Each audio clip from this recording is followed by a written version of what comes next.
Having just shared the ninth arcanum from the Mead's Tarot, I wanted to read something from Arcanum 9 of Meditations of the Tarot, which is immense, so I'm not going to be able to read it read it all in one go, but this is such a masterly synthesis of the whole of Mead's teaching, really, that I think it's really valuable to share it, some of it at the same time. So, with all the arcana and Meditations on the Tarot, the author shares quotes which he feels have meaning to that arcana at the start. At the start of the Hermit, there's an extract from Cor Cosmu, where Isis says, "Give heed, my son Horus, for you shall hear the secret doctrine of which our forefather Camephis was the first teacher. It so befell that Hermes heard this teaching from Camephis, the eldest of all our race. I heard it from Hermes, the writer of the records, when he initiated me in the rite of black perfection.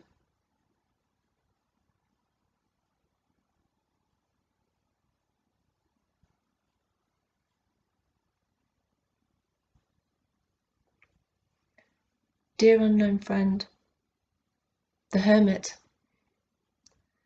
I am pleased to have arrived in the series of these letter meditations at this venerable and mysterious figure of a solitary itinerant dressed in a red robe under a blue mantle, holding in his right hand a lantern, alternately red and yellow, and leaning on a staff. For it is the venerable and mysterious Hermit who was master of the most intimate and most cherished dreams of my youth.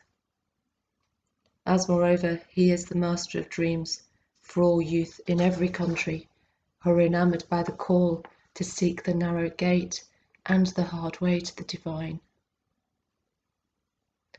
Name for me a country or a time for which the youth, who are truly young, i.e., living for the ideal, has not had its imagination haunted by the figure of a wise and good father, a spiritual father, a hermit, who has passed through the narrow gate and who walks the hard way, someone whom one could trust without reserve and whom one could venerate and love without limit.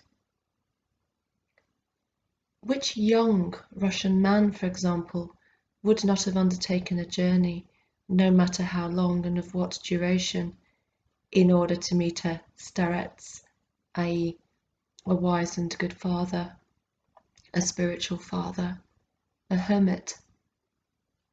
Which young Jewish man from Poland, Lithuania, White Russia, Ukraine or Romania would not have done as much to meet a Hasidic Sadiq, i.e., a wise and good father, a spiritual father, a hermit? Which young man in India would refuse to make every possible effort to find and meet a chela or guru, i.e., a wise and good father, a spiritual father, a hermit? And was it otherwise with the youth around Origen, Clement of Alexandria, Saint Benedict, Saint Dominic, Saint Francis of Assisi, Saint Ignatius of Loyola? Was it otherwise also with the pagan youth of Athens around Socrates and Plato? It was the same in ancient Persia around Zarathustra, Ostanes, and other representatives of the spiritual dynasty of the Mages that was founded by the great Zarathustra. It was also so in Israel, with the schools of the prophets, and with the Nazarenes and Essenes. It was the same in ancient Egypt, where the figure of the founder of the dynasty of wise and good fathers, that of Hermes Trismegistus, became not only for Egypt, but also for the entire Greco-Roman world, the prototype of the wise and good father, the hermit. Eliphas Levi certainly sends to the universal historical meaning of the hermit, This is why he stated the admirable formula. The initiate is he who possesses the lamp of Trismegistus, the mantle of Apollonius, and the staff of the patriarchs. In fact, the hermit who haunts the imagination of young youth, the hermit of legend and the hermit of history, was, is, and always will be the solitary man with the lamp, mantle, and staff. For he possesses the gift of letting light shine in the darkness. This is his lamp. He has the faculty of separating himself from the collective moods, prejudices, and desires of race, nation, class, and family, the faculty of reducing to silence the cacophony of collectivism vociferating around him, in order to listen to and understand the hierarchical harmony of the spheres. This is his mantle. At the same time, he possesses a sense of realism, which is so developed that he stands in the domain of reality not on 2 feet, but rather on 3, i.e., he advances only after having touched the ground through immediate experience and at first-hand contact without intermediaries. This is his staff. He creates light, he creates silence, and he creates certainty, conforming to the criterion of the Emerald Table, namely the triple concordance of that which is clear, of that which is in harmony with the totality of revealed truths, and of that which is the object of immediate experience.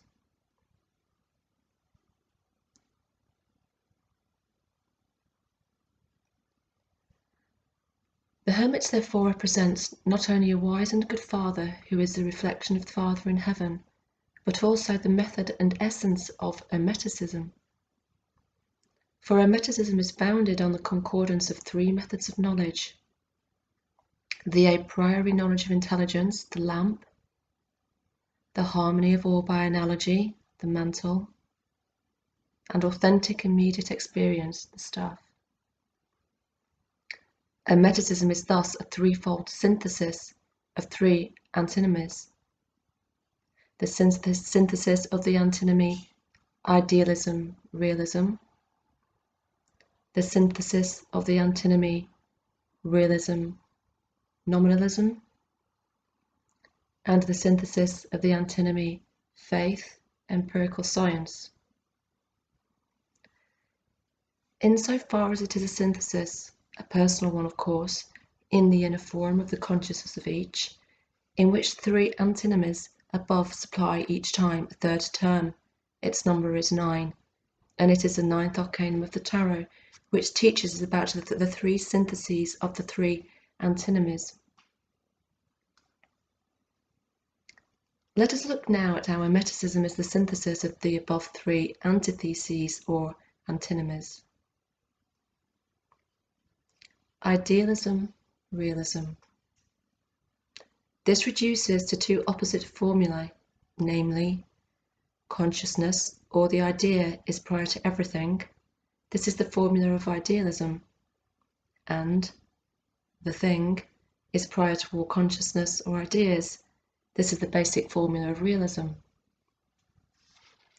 The idealist, for example Hegel, considers everything as so many forms of thought, whilst the realist, for example Spencer, affirms that objects of knowledge have an existence which is independent of thought or consciousness on the part of the subject of the knowledge. The realist says that notions, laws, and ideas are derived, by way of abstraction, from objects of knowledge. The idealist says, on the contrary, that notions, laws, and ideas are projected, by way of concretization, from the subject of knowledge into objects. The realist advances the so-called correspondence theory of truth, that is, that truth is the correspondence between object and intellect. The idealist relies on the so-called coherence theory of truth, that is, that truth is coherence, or absence of contradictions, in the handling of ideas, notions, and objects being only notions, by the intellect. Truth is, according to realism, That which in the intellect corresponds with the object. According to idealism, truth is that which constitutes a coherent system in the intellect. The entire world exactly reflected in the intellect. This is the ideal of knowledge for realism. The entire world exactly reflecting the postulates and categories of the intellect as a unique coherent system. This is the ideal of knowledge for idealism. It is the world which bears the word, and it is the human intellect which listens, says realism. It is the intellect which bears the word, and it is the world which is its reflection, says idealism. Nothing is in the intellect which has not had prior existence in the sense world, is the millennial-old formula of realism. Nothing is in the sense world which has not had prior existence in the intellect, is the counter-formula of idealism. Which is right? Realism, with its idol, that is, the thing, prior to thought, and its Mazdian dualism, that is, darkness, the thing, and light, thought, which the latter proceeds from or is born from the former. Or idealism, with its idol of the human intellect, which it sets on the throne of God, and its pan-intellectual monism, where there is room neither for the gift of perfect night, i.e. the superhuman wisdom mentioned in the sacred book of Hermes Trismegistus, entitled Cor Cosmou, nor for the shadows of evil, ugliness, and illusion that we experience every day. No, let us not prostrate ourselves either before the world or before the intellect, but let us prostrate ourselves in adoration of the common source of both the world and the intellect, God. God, whose word is at one and the same time the true light that enlightens every man coming into the world, John. And the creator of the world, all things were made through him, and nothing that was made without him. The thing, the world, it is the word which is its source. The intellect, the light of thought, it is again the word which is its source. This is why Christian hermeticism of the present, as well as the pagan hermeticism of the past, is neither merely realistic nor simply idealistic.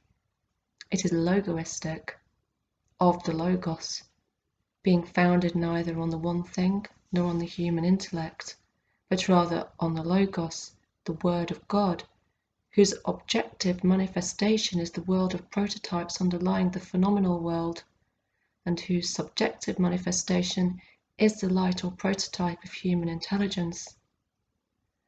The light shines in the darkness, and the darkness perceives it not, which means to say that there is darkness both in the world and within consciousness which has not received, that is not penetrated by the light, and that consequently evil, ugliness, and illusion certainly exists in the world and in consciousness.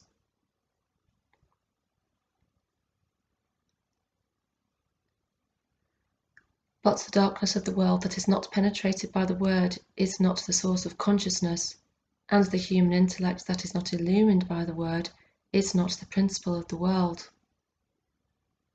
In the phenomenal world there are objective illusions, that is, things which are not real, which have not been made by the word, but which have arisen for an ephemeral existence from the substrata of darkness.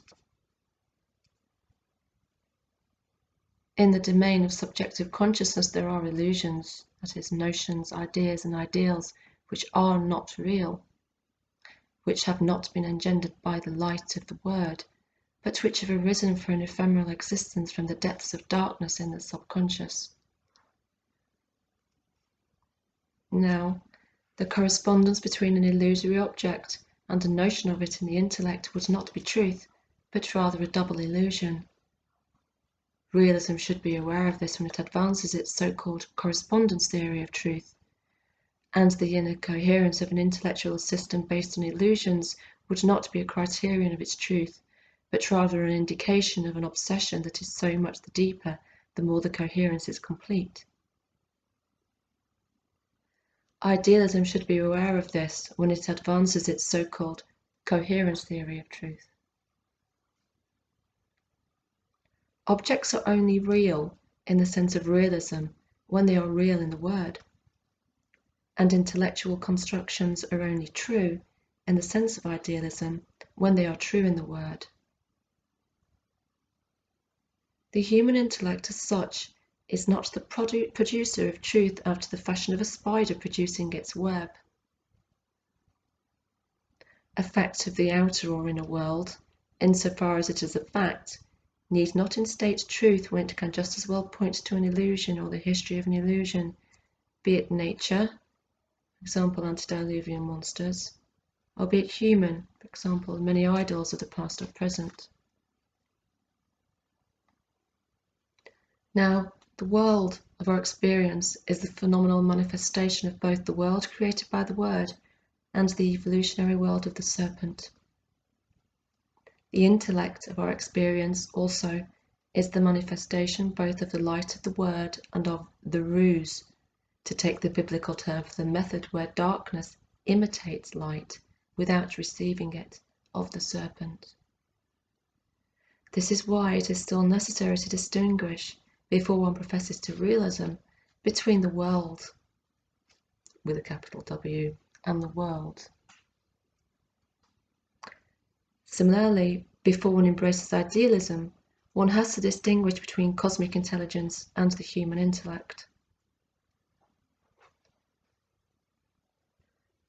But once this distinction is made, one can without hesitation embrace idealism and realism at one and the same time, which would be the idealism-realism or the logoism of ancient and contemporary hermeticism.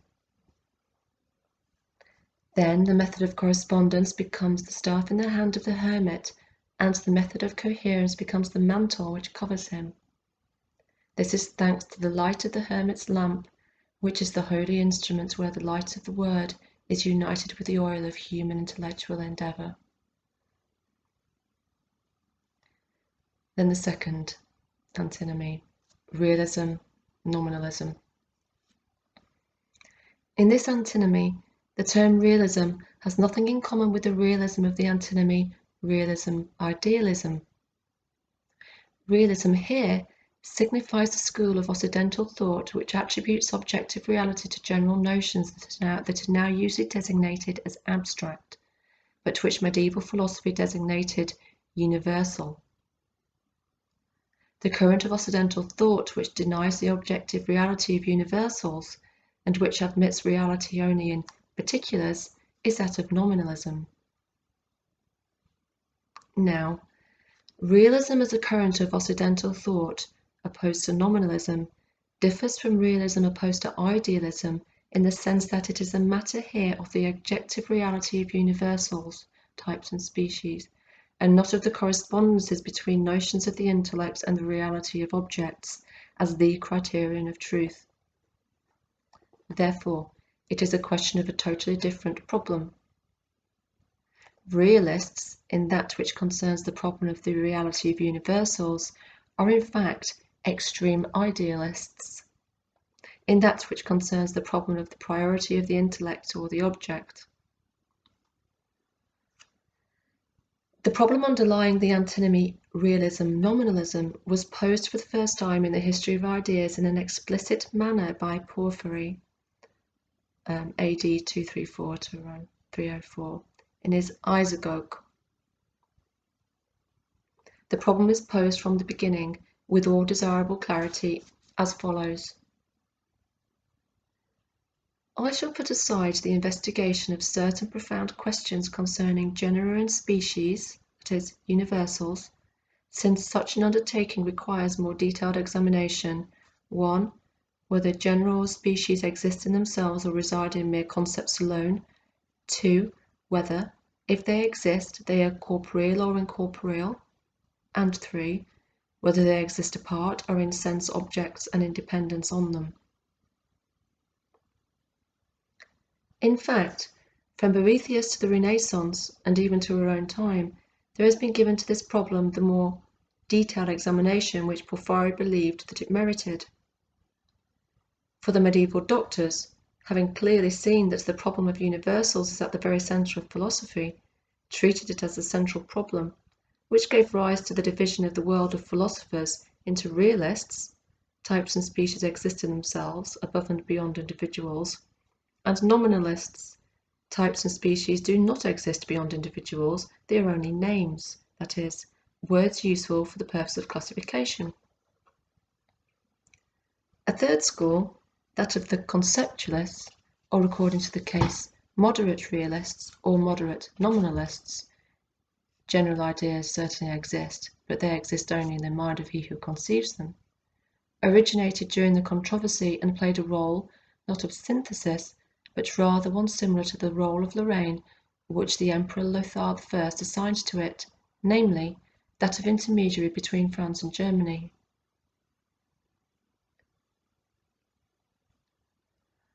The passionate controversy between realism and nominalism lasted a millennium, and, not restricting itself to learned debates, it took diverse forms, including the decisions of church councils, as for example the Council of Soissons, which condemned nominalism in 1092. The thesis of the realists leads back to Plato, to his doctrine of ideas. That of the nominalists is associated with Antisthenes. I see a horse, but I don't see horseness.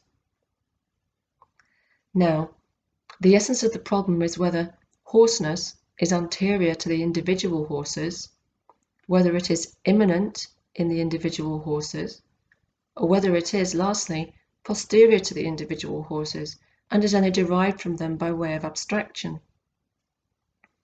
According to Plato, horseness exists as an idea before the horses. According to Aristotle, horseness exists only in the horses as the principle of their form. According to the conceptualists, for example Kant, horseness is a concept formed by the mind by way of summarizing the common features of all horses, abstracting from the particular characteristics.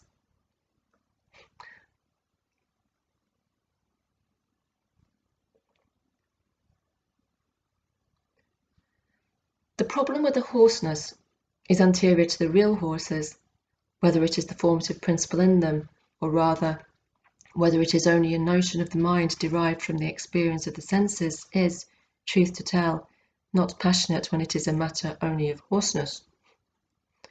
Nevertheless, it becomes so when it is a question of mankind or the world. For then it becomes a problem of creation, which differs from Genesis. In creation, the idea or plan of the world is anterior to the act of its realization, whilst in Genesis or evolution there is not an idea or plan anterior to the fact, but rather a force immanent in substances and individual beings, which pushes them to seek through trial and error a way of progressing. With respect to humanity, it becomes a problem of the prototype man or celestial Adam, that is, a problem of the creation of man or his evolutionary genesis. Let us now examine more closely the fundamental theses of realism and nominalism. The general is anterior to the particular is the formula at the basis of realism.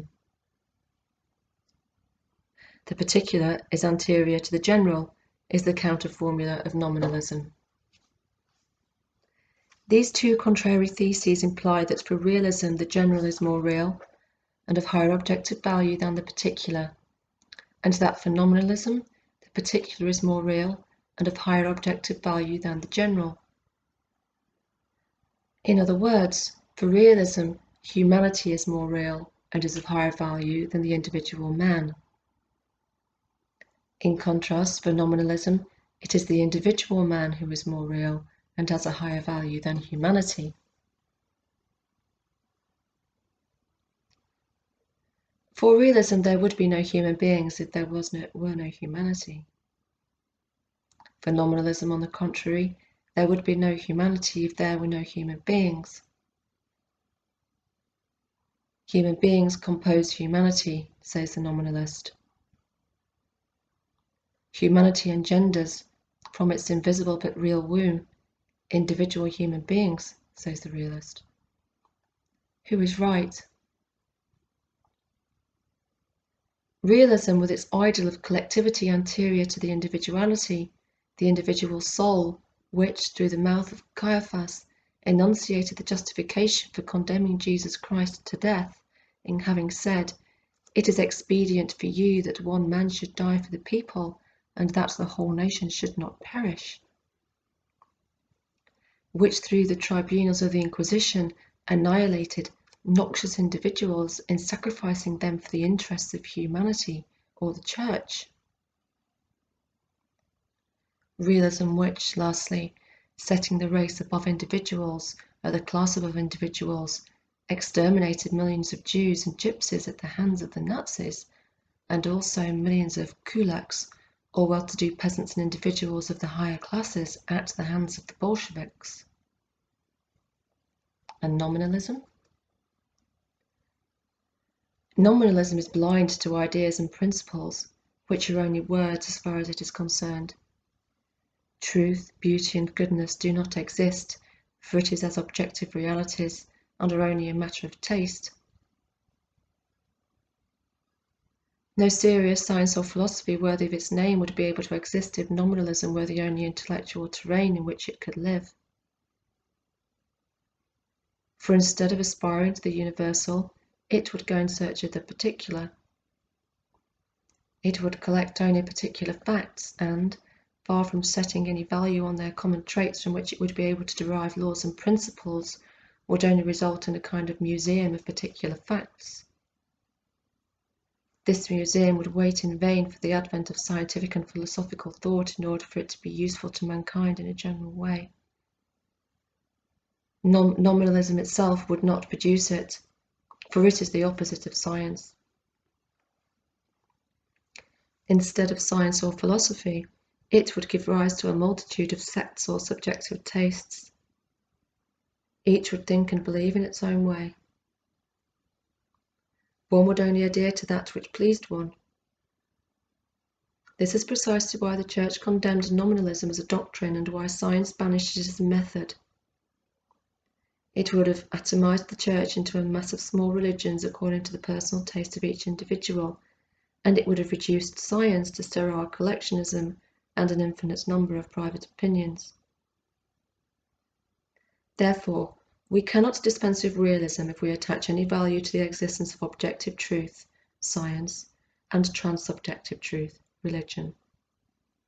Objective and transsubjective truth must therefore be admitted if one aspires to a union of mankind in the universal objective truth of science and transsubjective truth of religion. But can we do without nominalism? No, for nominalism is a vision of the world consisting of individual, unique, and irreplaceable beings. It is a vision of the world as a great community of entities, instead of a world of laws, principles, and ideas. It is the vision of a world where Father, Son, and Holy Spirit, true and living persons, united by the eternal bonds of paternity, filiality, and fraternity, reign, surrounded by seraphim, cherubim, thrones, dominions, virtues, powers, principalities, archangels, angels, human beings and beings of nature, visible and invisible. How can one say with all sincerity of the heart, in prayer addressed to the Father in heaven, "Hallowed be thy name," without believing that it is the unique and holy name of a living being, unique and holy, and not a designation for the supreme idea of the first cause or the absolute principle? Can one love an invisible world of impersonal first causes, a world populated by laws and principles? If general intellectual knowledge of the world as such, i.e. science, and as the work of God, that is philosophy, is not possible without idealistic realism, intuitive individual knowledge, through love of particular beings, that is, mysticism, gnosis and magic, is no more so without realistic nominalism. Now, one can neither embrace idealistic realism or realistic nominalism without reserve, nor dispense with one or the other. For love, which demands realistic nominalism, as well as the intellect, which demands idealistic realism, are structural faculties of human nature. Human nature itself is realist insofar as thought is concerned, and it is nominalist insofar as social communion or love is concerned. The problem of universals was resolved in the spiritual history of mankind by the fact of the Incarnation, where the fundamental universal of the world, the Logos, became Jesus Christ, who is the fundamental particular of the world.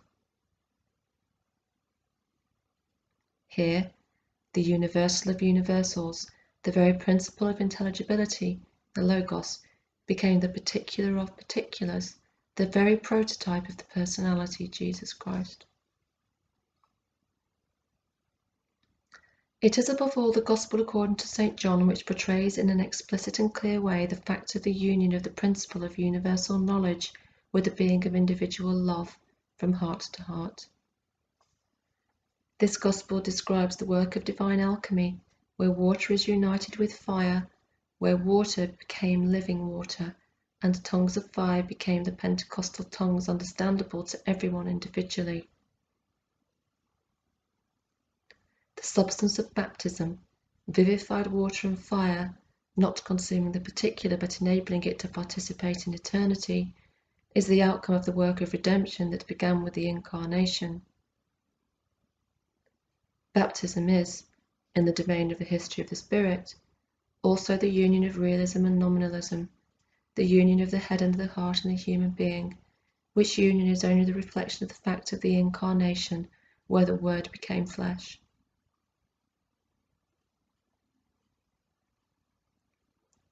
Christian Hermeticism is the friend of realistic nominalism, insofar as this form of nominalism aspires to mystical experience of the communion of beings through love, as well as of idealistic realism, insofar as the latter aspires to the Logos. Christian Hermeticism itself can only be knowledge of the universal which is revealed in the particular. For Hermeticism there are no principles, laws and ideas which exist outside of individual beings, not as structural traits of their nature, but as entities separated and independent from it. For Hermeticism there is neither a law of gravitation nor a law of reincarnation. There is only the attraction and repulsion of beings, atoms of beings also, insofar as gravitation is concerned, and only the attraction of beings to earthly life, with its joys and sorrows, insofar as reincarnation is concerned. But on the other hand, if there were no such entities in the world as the laws of gravitation and reincarnation, there is certainly the universal desire of beings, great and small, to associate with one another, to form together molecules, organisms, families, communities, nations. It is a desire or universal structured need which manifests itself as law. Laws are immanent in beings, as logic is immanent in thought, being part of the very nature of thought. And true progress, true evolution, is the advance of beings from life under one law to life under another law, that is, the structural change of beings. It is thus that the law, an eye for an eye and a tooth for a tooth, is in the process of being gradually replaced by the law of forgiveness. It is thus again that the law, the weak serve the strong, the people serve the king, the disciple serves the master, will one day give way to the law shown by the master, the act of the washing of the feet.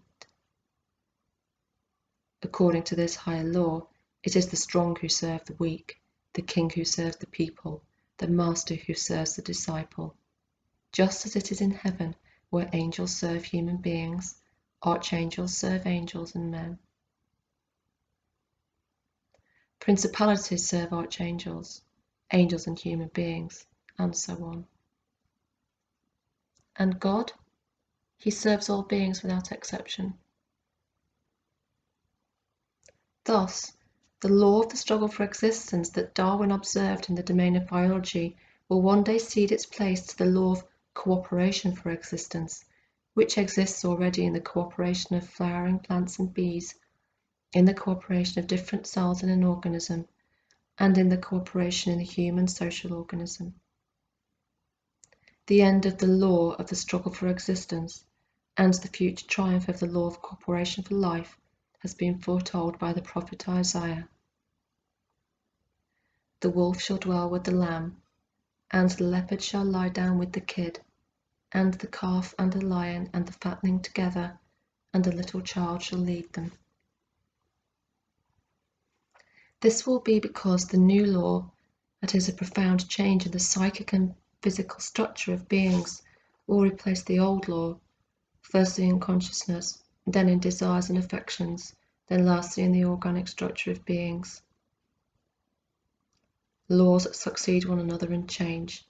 They are not immutable metaphysical entities. It is the same with respect to principles and ideas. The Sabbath was made for man, not man for the Sabbath. So the Son of Man is Lord even of the Sabbath. Here is the relationship between beings on the one side and laws, principles, and ideas on the other. Are laws, principles, and ideals therefore not real? They are certainly real, but their reality is not that of an existence separate from beings, i.e. that of metaphysical entities populating a world or plane, a world of laws, principles, and ideas proper to themselves. The spiritual world is not a world of laws, principles, and ideas. It is a world of spiritual beings, human souls, angels, archangels, principalities, powers, virtues, dominions, thrones, cherubim, seraphim, and the Holy Trinity, the Holy Spirit, the Son, and the Father. What, then, is the reality of laws, principles, and ideas? It is in their structural kinship, spiritual, psychic, and corporeal. All beings manifest a universal kinship and bear witness to their common origin and their common archetype. Now, this common archetype, that the Kabbalah calls Adam Kadmon, is the law, the principle, and idea of all beings. The image and likeness of God in Adam is the law by virtue of which God let them have dominion over the fish of the sea and over the birds of the air, and over the cattle and over all the earth, and over every creeping thing that creeps upon the earth. Genesis.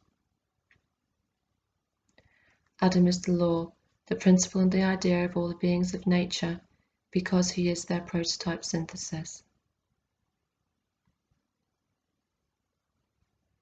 Realism is right when it affirms the reality of universals, for they are the structural features of the archetype for all particular beings. Also, nominalism is right when it teaches that there are no other realities in the world than individual beings and that universals are not to be found amongst these beings.